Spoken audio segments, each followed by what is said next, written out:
This presentation is meant to give different ideas on how to make a great presentation for learners with special educational needs. Special educational needs and inclusive practices involve acknowledging neurodiversity, which is that learners have different ways of processing and responding to information. According to the Dyslexia Association of Ireland, for people with dyslexia, the ability to read and understand text can be affected by the way in which text has been written and produced. So, when making materials that are supposed to be read by others, one must acknowledge that up to 10% of the readers might have dyslexia. Some important recommendations to take into account when making a dyslexia-friendly presentation are, first of all, font style. Fonts should be rounded, allow for space between letters, reflect ordinary cursive writing, and be easy on the eye. Fonts such as Abril, Comic Sans, Verdana, and Tahoma. Then use a minimum of 12 or 14-point font size, and avoid unnecessary use of capital letters. Their use for emphasis can make text harder to read. Regarding background, try to avoid light text on a dark background. Use color backgrounds instead of white ones.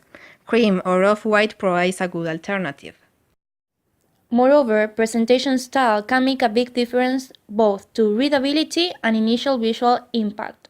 So, keep sentences and paragraphs short, use wide margins and headings, use at least 1.5 line spaces between lines of text, italics and underlines should be avoided if possible, and highlight important text in a box or use a color.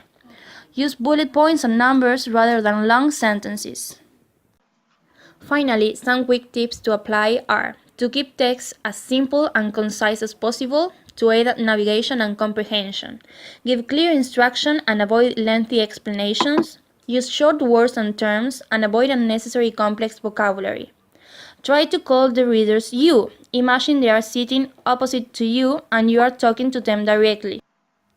To sum up, everyone processes information in a different style.